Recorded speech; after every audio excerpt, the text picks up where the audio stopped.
નમસ્કાર, પ્રણામ મિત્રો, જય માતાજી, જય શ્રી કૃષ્ણ મિત્રો। તમે પહેલા 3 એપિસોડ સાંભળ્યા, એનો આ ચોથો એપિસોડ છે, તો ચાલો સાંભળીએ। હા, એ નેહા જ હતી જેને મેં અભય સાથે ફોટોઝમાં જોઈ હતી। હા, મારી આંખો એ જેને જોઈ હતી એ જ હતી, પણ એ અભય સાથે કેમ હતી અને એ કોણ હતી? શું અભયને બધી ખબર હતી પહેલેથી જ? પણ ના, એવું ના હોઈ શકે। જો અભયને ખબર હોત તો એ પોતાને જણાવત તો ખરા જ, પણ જો એને ખબર હશે તો, અને એ બધું પહેલાથી જ જાણતો હશે તો એ શું મારાથી કંઈ છુપાવી રહ્યો છે? થોડા દિવસ થયા, હું જોઉં છું એનું વર્તન કંઈક અલગ જણાઈ રહ્યું છે, તો શું એ વાતને લીધે જ હશે? આવા તો કંઈ કેટલાય વિચારો નિરાલીના મગજમાં એક સાથ ઘૂમી રહ્યા હતા। નિરાલીના મમ્મી પપ્પા એની રાહ જોઈને જ બેઠા હતા કે નિરાલી આવે એટલે એને પૂછી શકે કે બધું ઠીક રહ્યું કે નહીં। એમને નિરાલીની ચિંતા હતી કે આજ પહેલા એ લોકો ક્યારેય આમ કોઈ કામ માટે નિરાલીને એકલી મોકલી નહોતી। આજ પહેલી વાર એકલી કોઈ કામ માટે ગઈ હતી, અને એ પણ આટલા મોટા કામ માટે। નિરાલી ઘરમાં પ્રવેશતા નિરાલીના મમ્મી પપ્પા એક સાથ પૂછી રહ્યા, શું થયું બેટા, બધું ઠીક તો રહ્યું ને? અને સંકેત ક્યાં છે? અનિકેત એને પોતાની સાથે તો નથી લઈ ગયો ને? અને તને કંઈ કહ્યું તો નથી ને?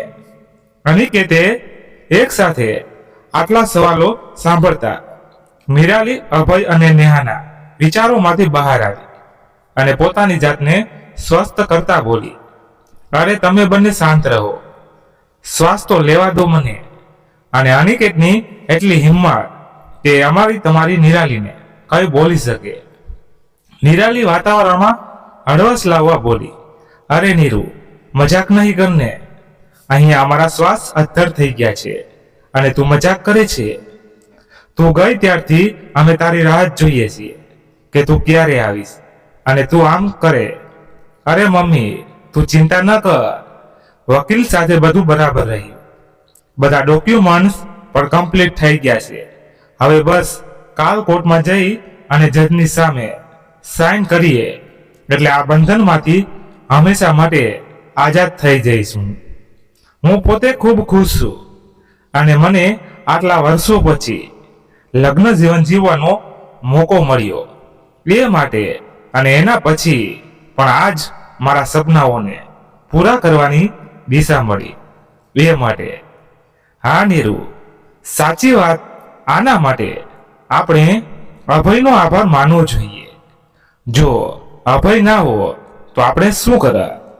કદાચ તું હજી આ બધામાંથી બહાર ના નીકળી શકી હો અને હજી રૂમમાં પૂરાઈને રડી રહી હો। નિરાલીના પપ્પા એની માથે હાથ મૂકી બોલ્યા।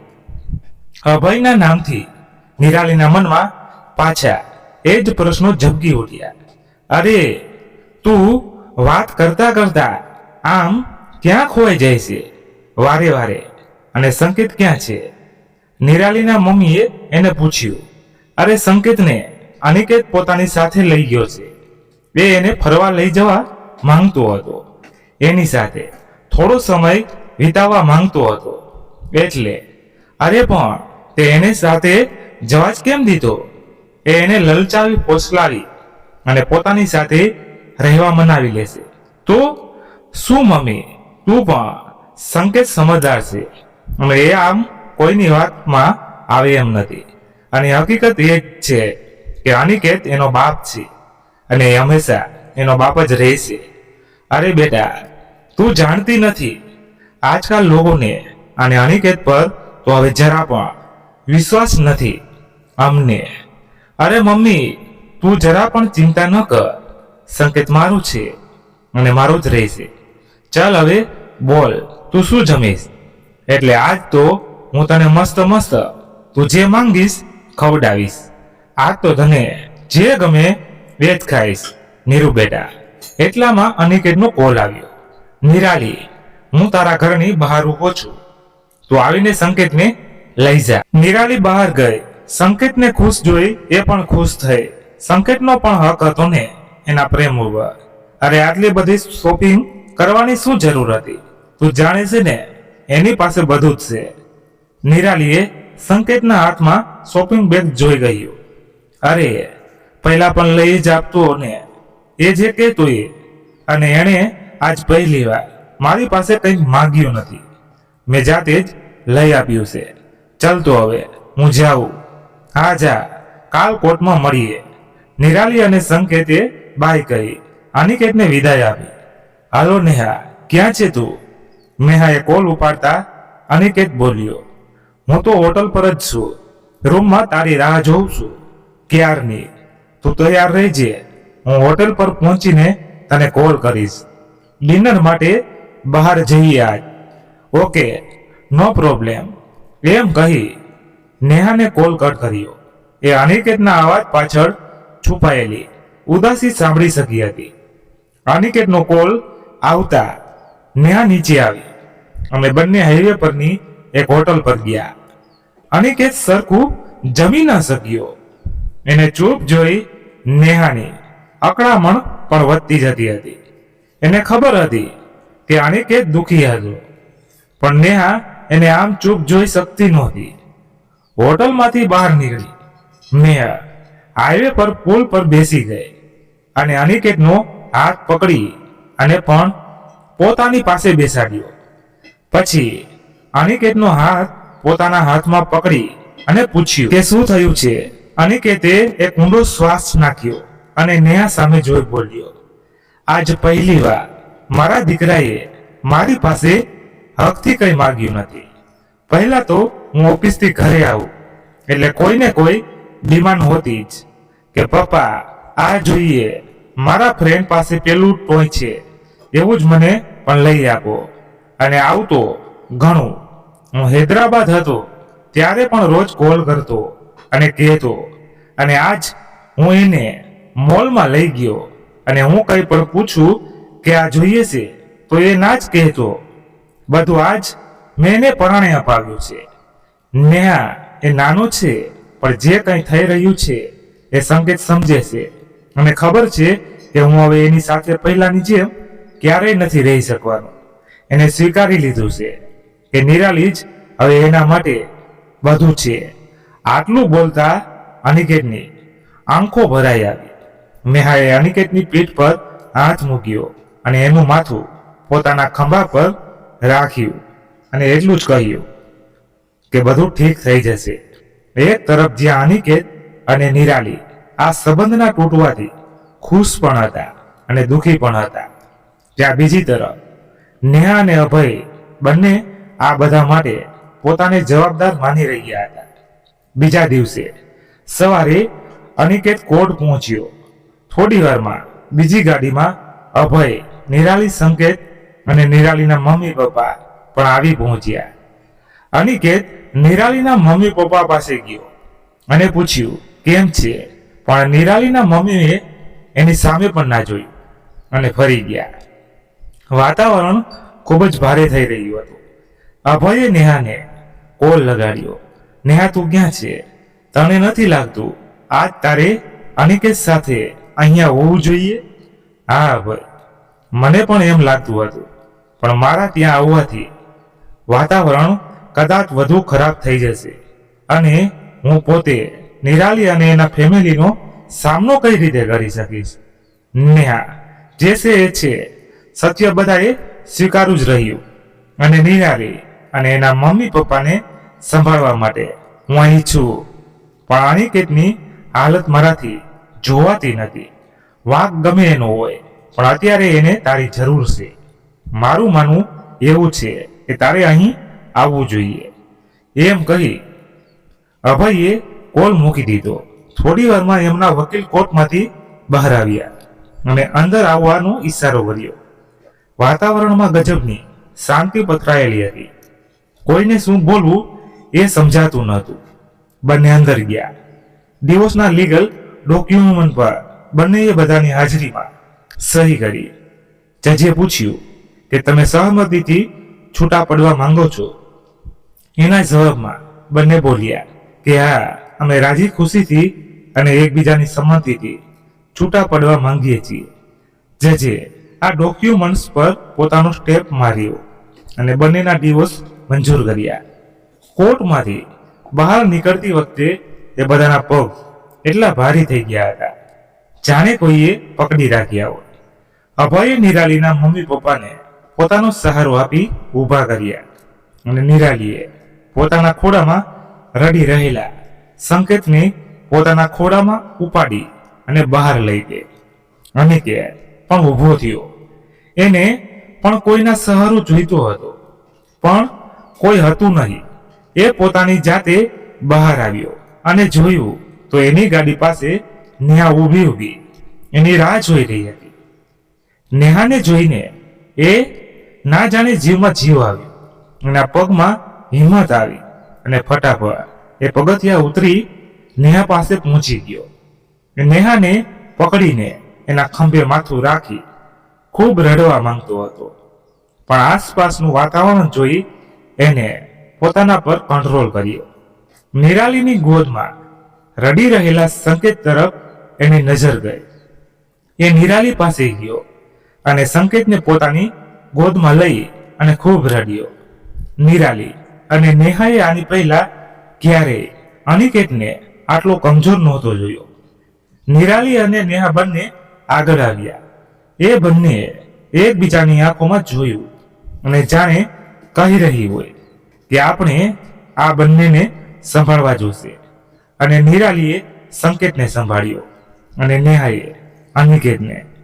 અનિકેત, બસ સંકેતને હું સમજાવી દઈશ. નિરાલીએ અનિકેતને શાંત પાડવાના આશયથી કહ્યું અને નેહા તરફ જોઈને બોલી કે ઓલ ધ બેસ્ટ તમારી ન્યૂ લાઈફ માટે. અનિકેત આના જવાબમાં કંઈ બોલી ના શક્યો. એને નિરાલીને એક વખત પોતાના ગળે લગાડવાનું મન થઈ ગયું. એની હિંમત માટે પણ હવે એની પાસે એ એક હક ના હતો. એટલે અનિકેતે નિરાલીના માથા પર હાથ મૂક્યો અને મનોમન ભગવાન પાસે નિરાલીની ખુશીની કામના કરી અને કંઈ પણ બોલ્યા વિના નેહાનો હાથ પકડી ત્યાંથી રવાના થઈ ગયો. નિરાલીએ પણ પોતાના મમ્મી પપ્પાને શાંત પાડ્યા અને કહ્યું કે તમે સંકેતને લઈને ઘરે પહોંચો, મારે થોડું કામ છે. હું એ પતાવી અભય સાથે આવી જઈશ. ભલે દીકરા, પણ તારું ધ્યાન રાખજે. એમ કહી નિરાલીના મમ્મી પપ્પા સંકેતને લઈ ત્યાંથી નીકળ્યા. નિરાલી અને અભય ગાડીમાં ગોઠવાયા. બોલ હવે ક્યાં જવું છે તારે? અભય નિરાલી સામે જોયા વિના ગાડીની ચાવી પર પોતાનો હાથ મૂકતા બોલ્યો, દૂર જવું છે. આ જગ્યાએથી દૂર, આ ગામથી દૂર, જ્યાં માણસો ના હોય. બસ દૂર દૂર સુધી કોઈ જ ના હોય. અભય નિરાલીની હાલત સમજી રહ્યો હતો.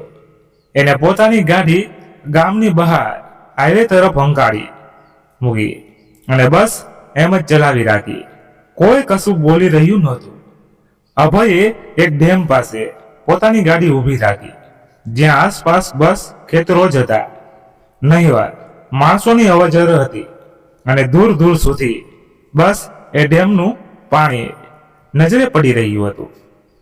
નિરાલી ગાડીમાંથી ઉતરી અને એ ડેમના પુલ પર ચાલવા લાગી અને ડેમની એક સાઈડની પાળી પાસે ઊભી રહી અને પાણીને જોવા લાગી. અભય પણ ગાડીમાંથી ઉતરી અને એની પાસે ગયો અને નિરાલીના ખંભા પર હાથ મૂક્યો.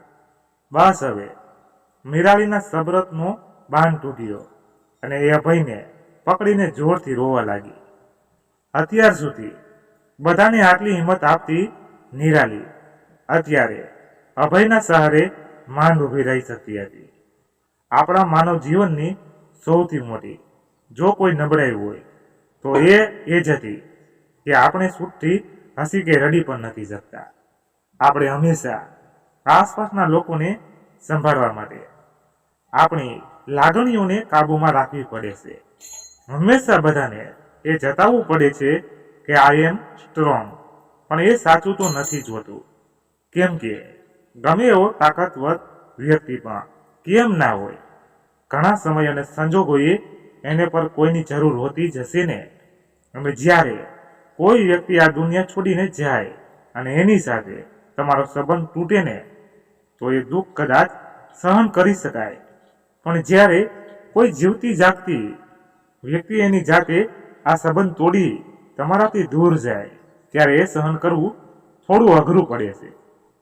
ઘણા સમય સુધી નિરાલી આમ જ અભયને પકડી રડતી રહી અને અભયે પણ એને કંઈ પણ બોલ્યા વિના રડવા દીધી. નિરાલી તો રડીને એના મનનો બોજ હળવો કરી રહી હતી, પણ અભયના મનનો બોજ વધી રહ્યો હતો. નિરાલી થોડી સ્વસ્થ થઈ એટલે અભય ગાડીમાંથી એના માટે પાણીની બોટલ લાવ્યો અને એને ડેમની પાળી પર બેસાડી. પોતે પણ ત્યાં બેસી ગયો. બંને ઘણો સમય ત્યાં ચૂપચાપ બેસી રહ્યા અને ઢળતા સૂરજને જોઈ રહ્યા. હવે અભયથી રહેવાતું નહોતું. એ નિરાલીને થોડી સ્વસ્થ જોઈ અને બોલ્યો, નીરુ, મારે તને કંઈ કહેવું છે. હા ભાઈ, મને ખબર છે તું મને થોડા દિવસોથી કંઈક કહેવાની ટ્રાય કરી રહ્યો છે, પણ કહી શકતો નથી. આજ બોલી દે, હું ઠીક છું, ચિંતા ન કર. અભયે ઊંડો શ્વાસ લીધો અને બોલવાનું સ્ટાર્ટ કર્યું. નીરુ, નેહા કે જેના લીધે તારું અને અનિકેતનું ઘર તૂટ્યું એને હું પહેલાથી જ ઓળખું છું. એ જ મને કોલ કર્યો હતો અને કહ્યું હતું કે અનિકેતને પ્રેમ કરે છે, પણ એ મેરિડ છે, તો એ શું કરે? અને મેં જેને એ 15 દિવસવાળું સોલ્યુશન આપ્યું હતું, મેં જેને કહ્યું હતું કે અનિકેતને કહે કે તારી સાથે એ 15 દિવસ રહે અને એને જો નેહા યાદ ન આવે તો એ અભય વાત પૂરી કરતા અચકાતો હતો. હા ઓકે, અભય આગળ બોલ. પણ તારા સમ નીરુ, ત્યારે મને ખબર નહોતી કે તારા જ અનિકેતનું કહી રહી હતી, અને એમ પણ નહોતું કે મારી બહેનના પ્રેમ માટે મેં જાતે એને આવું સોલ્યુશન આપ્યું. મેં તો એને ફક્ત કોઈ પણ જાતના પક્ષપાત વિના એમ જ મારા મનમાં જે હતું એ કહ્યું હતું. અને તું મને રાત્રે પુલ પર મળી ત્યારે મને ખબર પણ નહોતી કે તું એ જ નિરાલી છે, અનિકેતની પત્ની. પણ એ રાત્રે જ્યારે આપણી વાત થઈ ત્યારે મને બધી ખબર પડી. પણ એનો મતલબ એ પણ નથી કે મેં કોઈ અપરાધ ભાવથી કે પોતાના ગુનાની માફી માટે તારી મદદ કરી છે. મેં તો તને સાચા દિલથી એક બહેન માનીને તારી મદદ કરી છે. એટલે પ્લીઝ મેં જે કંઈ કર્યું એને મારો અહેસાન ના સમજવી, કેમ કે મેં પણ એક સંબંધ તૂટવાનો ભાર સહ્યો છે, અને એ પણ એકલા જ. પણ મારે તને એ એકલા નહોતું સેવા દેવું. એટલે નીરુ કંઈ તો બોલ્યા, આમ ચૂપ ના રહે. ખીજાઈ લે બસ, પણ ચૂપ ના રહી યાર. અભય પોતાની વાત ચૂપચાપ સાંભળી રહેલી નિરાલી સામે જોઈને બોલી રહ્યો, અભય, હું તને મારા માટે ભગવાનથી ઓછો નથી સમજતી.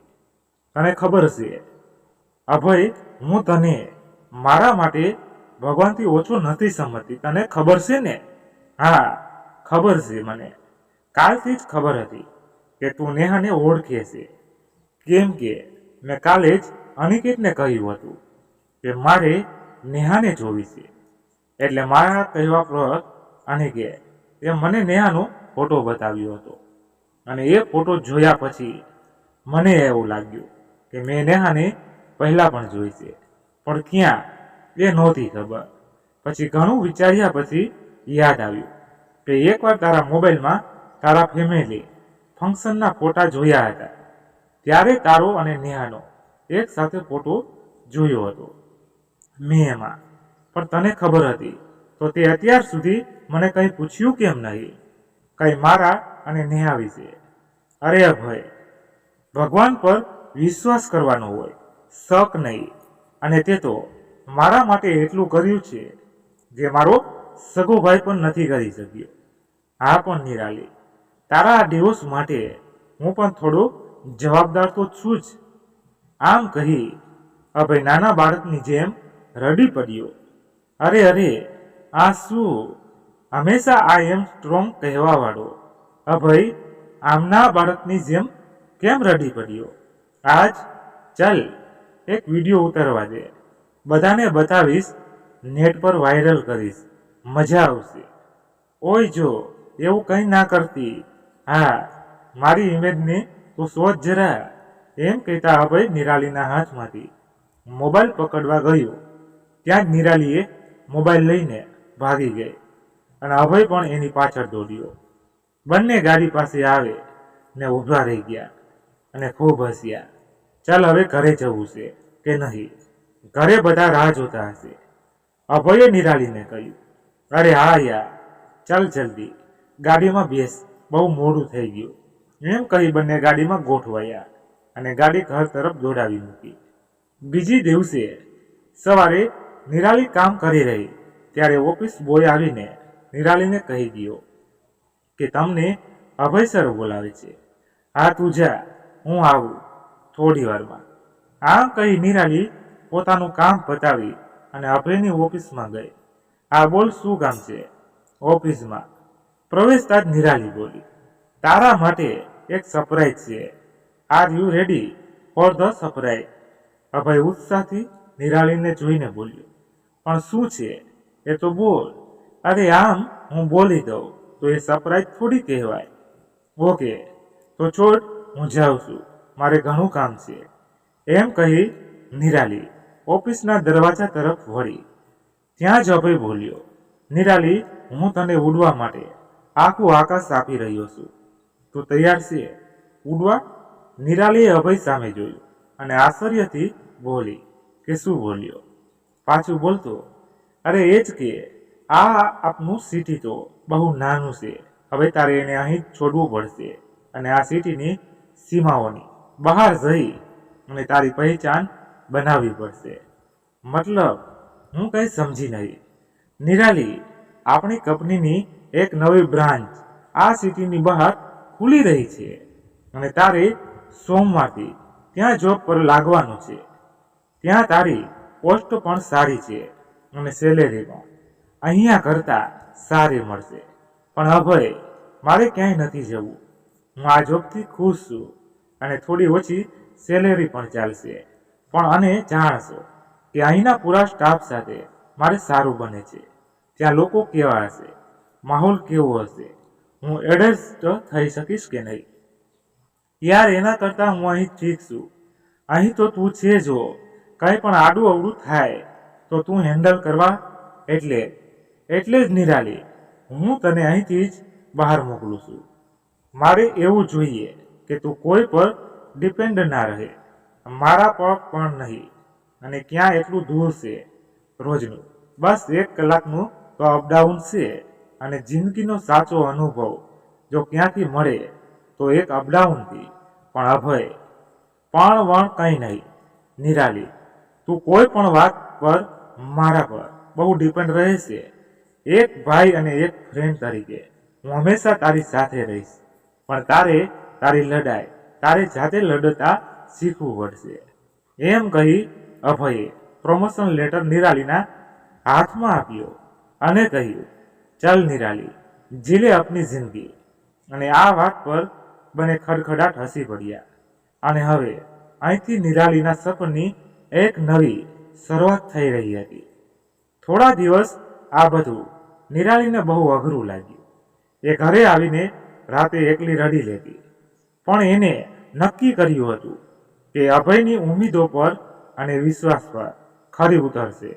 આ વાતને લગભગ 6 મહિના થવા આવ્યા. નિરાલીની જિંદગી સારી ચાલી રહી હતી.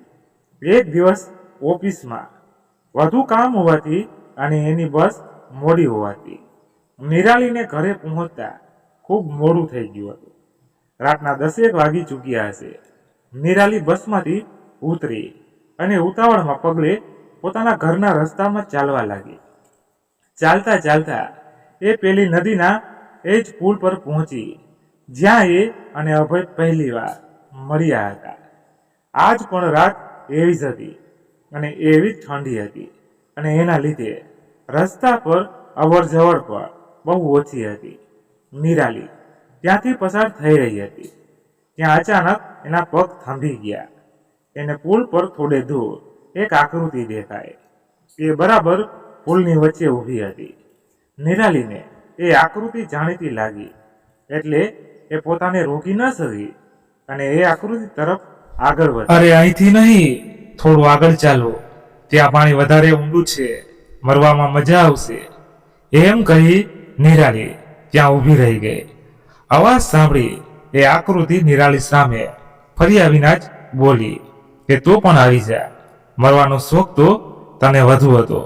આ વાત પર નિરાલી થોડું હસી અને અભય પાસે પહોંચી.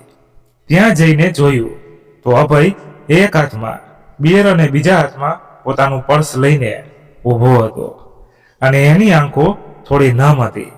નિરાલીને આવતી જોઈ એને પોતાના ટી શર્ટની સ્લીવથી પોતાની આંખો લૂસી. અરે આ શું?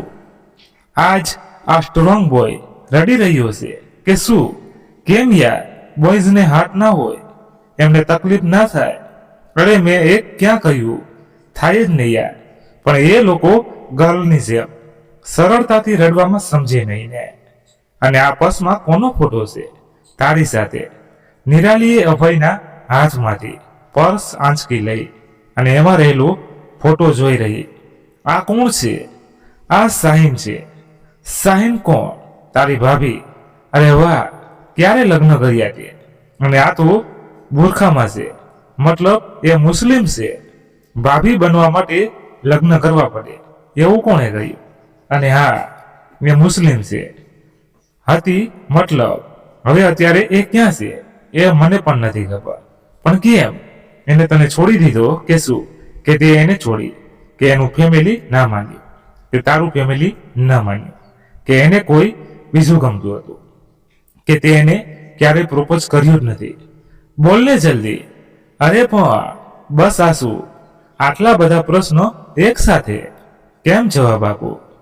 આટલા બધાના અને જવાબ આપીશ તો આખી રાત નીકળી જશે. ઓલરેડી તું બહુ મોડી છો. આજ ઘરે બધા રાહ જોતા હશે. તારે ઘરે જવું જોઈએ નિરાલી. અરે અભય, આમ કહી જો તને એમ લાગતું હોય કે તું છટકી શકશે અને મને અહીંથી ભગાડી શકશે તો એ તારી ભૂલ છે. તે મને ક્યારેય ખરાબ સમયમાં એકલી નથી મૂકી, તો આજ હું તને કેમ મૂકી શકું? અરે હા નિરાલી, બધું કહીશ, બસ પણ કાલે આજ નહીં. આજ તું ઘરે જા, ઠંડી પણ બહુ છે જો.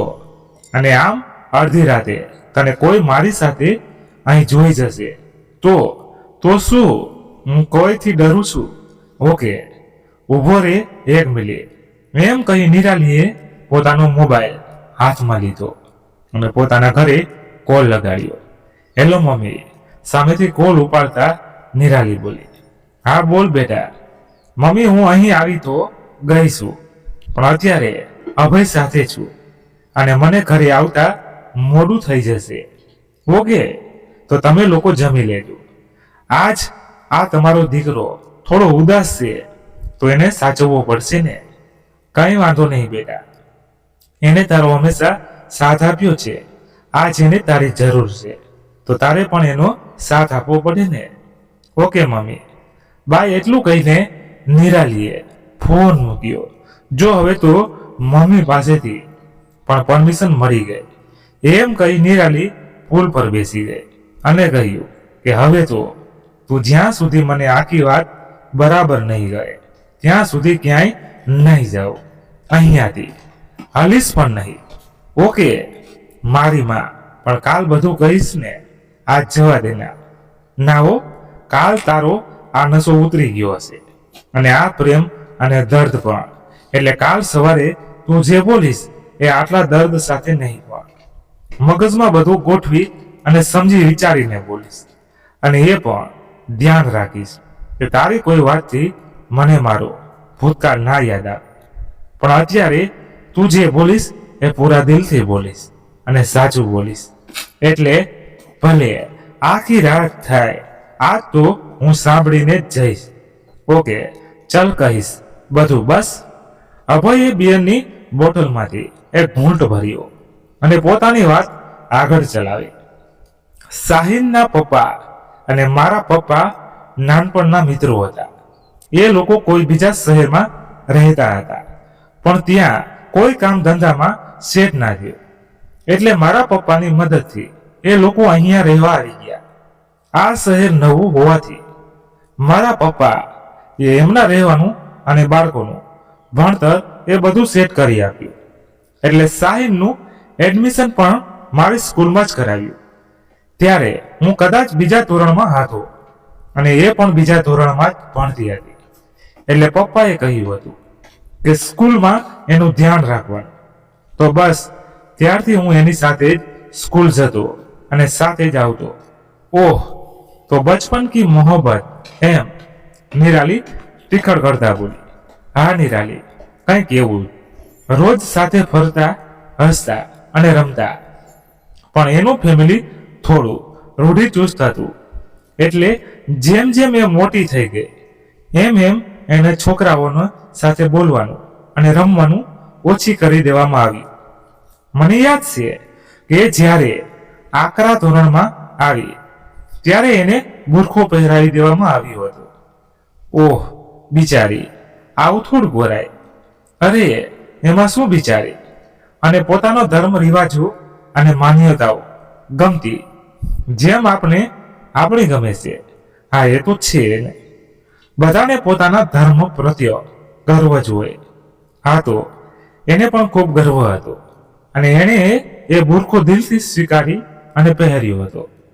પણ હજી પણ એ પહેલા જેવી જ રમતિયાળ હતી. એ સ્કૂલમાં પણ બુરખો પહેરીને આવતી, પણ એની મસ્તીઓ ઉલટાની વધી ગઈ હતી. અમે હજી પણ સાથે રમતા અને હું એના ઘર ઘણીવાર જમી પણ આવતો અને અમે બહુ મસ્તીઓ કરતા. પણ જ્યાં સુધી એના પપ્પા કે ભાઈ ઘરે ના આવે ત્યાં સુધી. એમના આવવાનો ટાઈમ થાય એટલે સાહિલના મમ્મી મને કહી દેતા કે બેટા હવે ઘરે જા, સાહિલના પપ્પા આવશે તો એ ખીજાશે. આમ અમારી ફ્રેન્ડશીપ પણ ચાલતી રહી અને વાતચીત પણ જેમ જેમ મોટા થતા ગયા એમ વાતો પણ વધવા લાગી અને એ પણ મને ગમવા લાગી. એ બહુ મસ્તીઓ કરતી, બધા સાથે ગડા કરતી લેતી અને હંમેશા મારે એને છોડાવવા અને સમાધાન કરવા જવું પડતું. અને જ્યારે હું એને આમ બચાવતો ત્યારે એ મારો હાથ જોરથી પકડી લેતી અને થેન્ક યુ કહેતી. પણ એ જ્યારે હાથ પકડતી ને ત્યારે બહુ ગમતું અને ઘણીવાર તો એની ફરમાઈશો પૂરી કરવા મને સ્કૂલમાંથી બંક મારી એની સાથે જવું પડતું.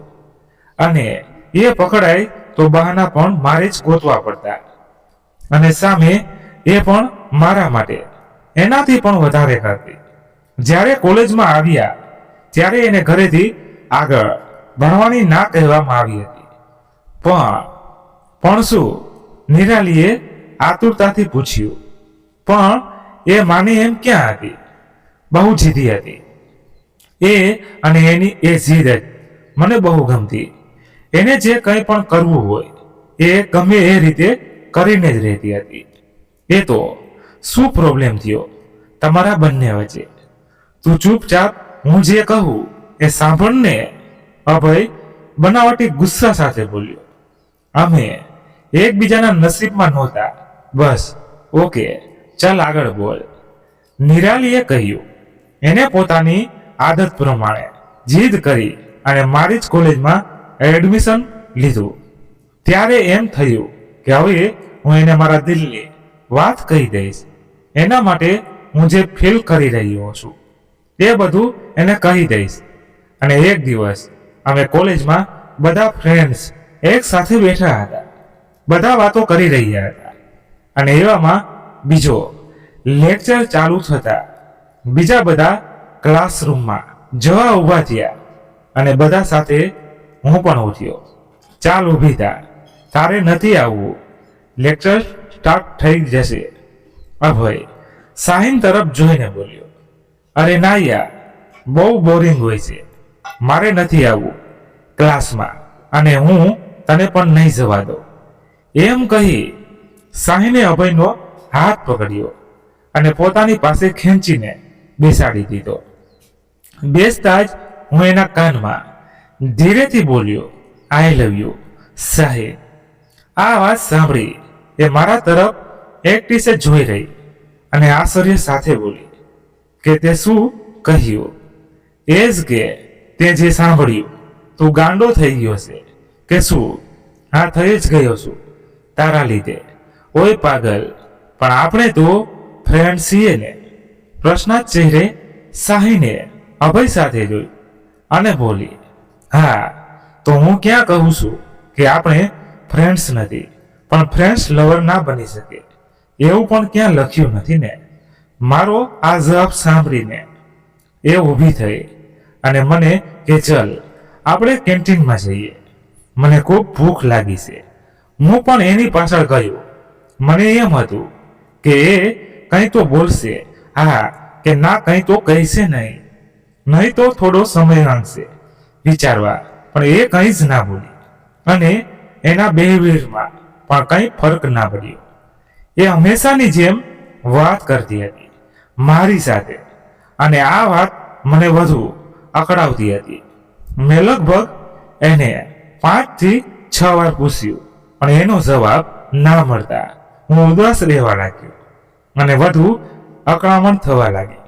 એટલે એક દિવસ મારાથી ના રહેવાય તો હું એનો હાથ પકડી અને ગાડીમાં પરાણે બેસાડી અને મારી સાથે ગામની બહાર લઈ ગયો અને એક જગ્યાએ જઈને ગાડી રોકી જ્યાં લોકોની અવરજવર ઓછી હોય. હું ગાડીમાંથી બહાર ઉતર્યો અને એનો હાથ પકડીને મેં એને ગાડીમાંથી બહાર ઉતારી અને ખીજાઈને બોલ્યો કે આ બધું શું છે? તું મને કેમ જવાબ નથી આપી રહી?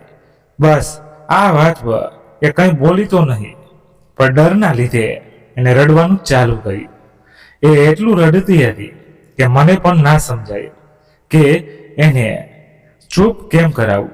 અને પહેલી વાર મેં આટલી હેલ્પલેસ જોઈ હતી અને એના માટે હું પોતાને ક્યારેય માફ નહીં કરી શકું. હા, તારી વાત સાચી છે, નિરાલીએ કહ્યું. હા નિરાલી, હું જાણું છું કે એક છોકરી હતી અને એ પણ એક માણસ જ હતી. હું એને આમ એની મરજી વિના પરાણે ગાડીમાં બેસાડીને ક્યાંય લઈ જઈ ન શકું.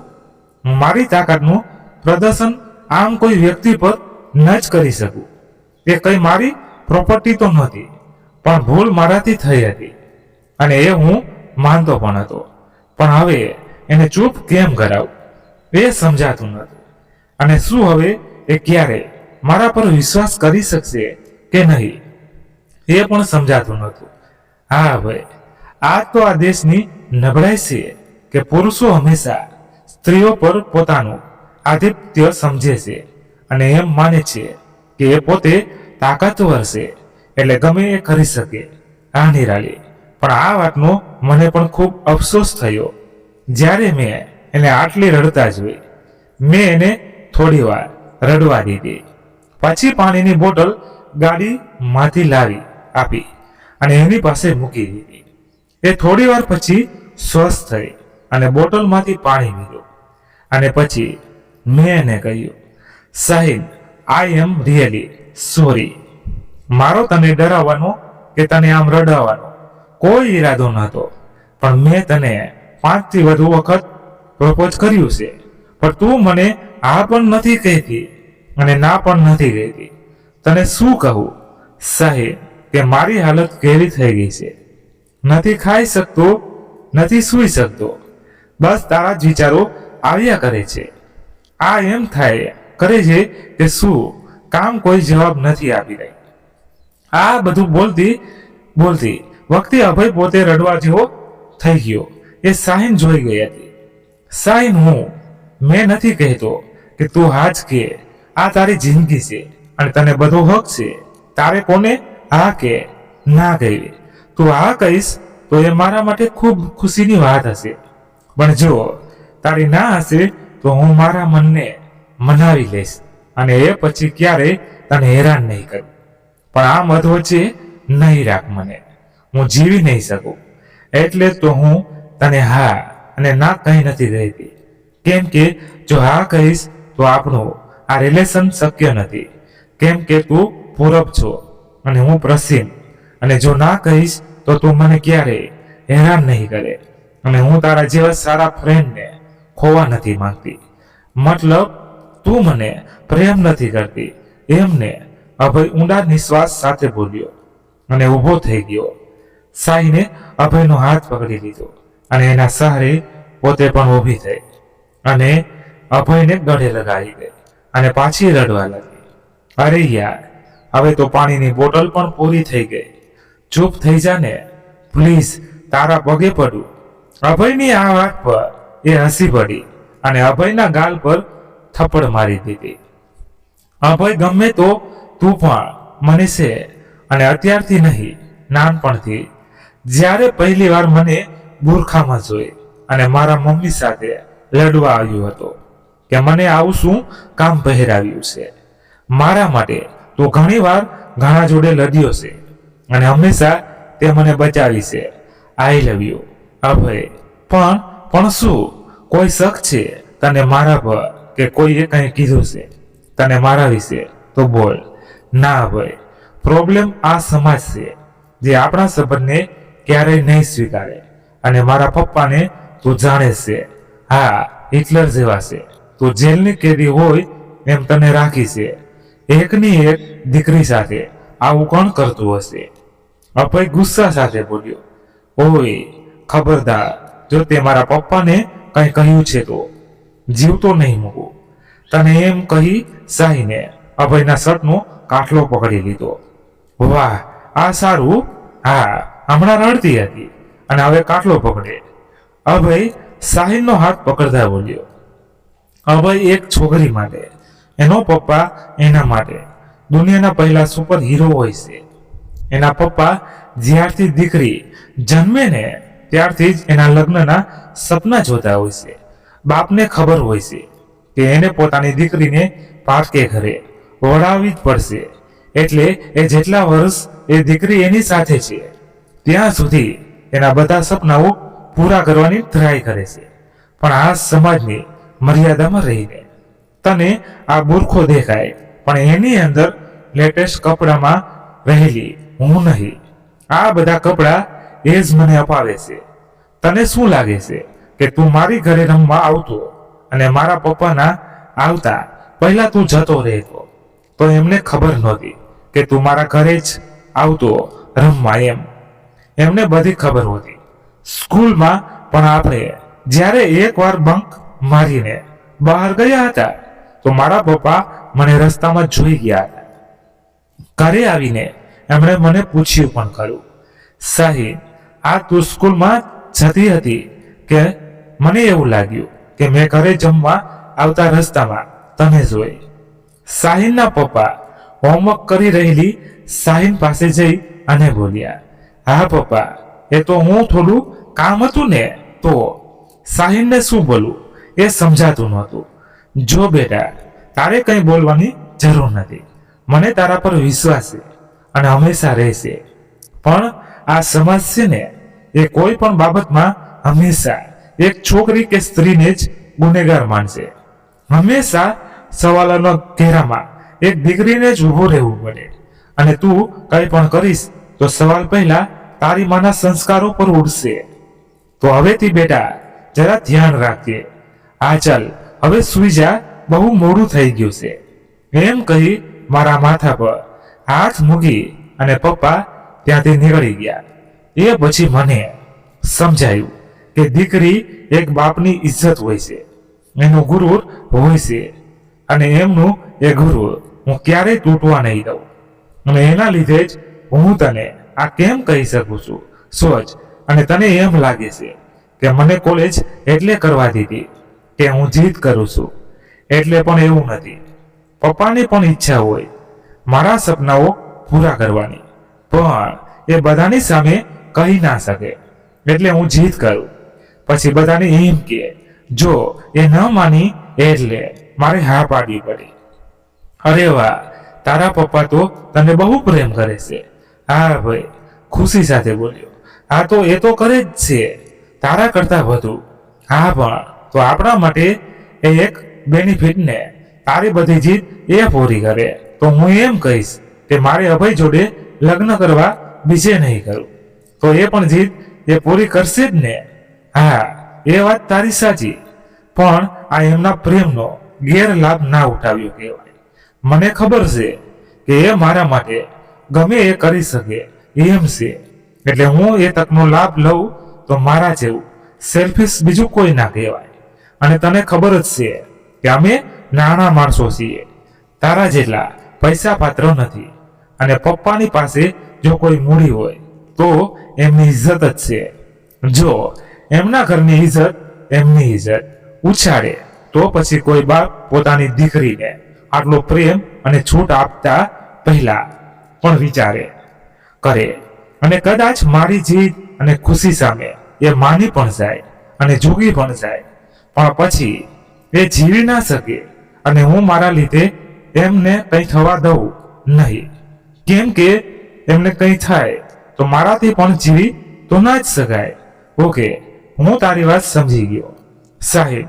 એનો મતલબ એ જ ને કે તારી ના છે. ના ભાઈ, ના કહીશ તો એ પણ ખોટું જશે ને.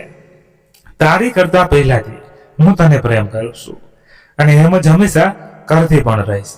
પણ ક્યારે આ સંબંધને કોઈ નામ નહીં આપી શકું. હા ભાઈ, એક છોકરી તરીકે હું સાહિલની આ વાત સમજી શકું છું. એક દીકરીને કંઈ પણ કરતા પહેલા એના પરિવારનું સોચવું પડે, કેમ કે આ સમાજ હંમેશા દીકરીની ગલતી જ શોધતું હોય છે. હા નિરાલી, તારી વાત સાચી છે. કેમ આ સમાજ એ દીકરીને જ બાપની ઇજ્જતની માટે જવાબદાર માને છે. નાનપણથી એક દીકરીને એવું સમજાવવામાં આવે છે કે તું કંઈ પણ કરીશ એની અસર તારા ઘરની ઇજ્જત પર થશે. કેમ આવું ક્યારેય કોઈ દીકરાને કહેવામાં નથી આવતું. એક છોકરી કપડાં પહેરે લેટેસ્ટ તો પણ એ ચર્ચાનો વિષય બને, અને કોઈ છોકરો શર્ટ પહેર્યો વિના ફરે તો પણ એ ફેશન કહેવાય.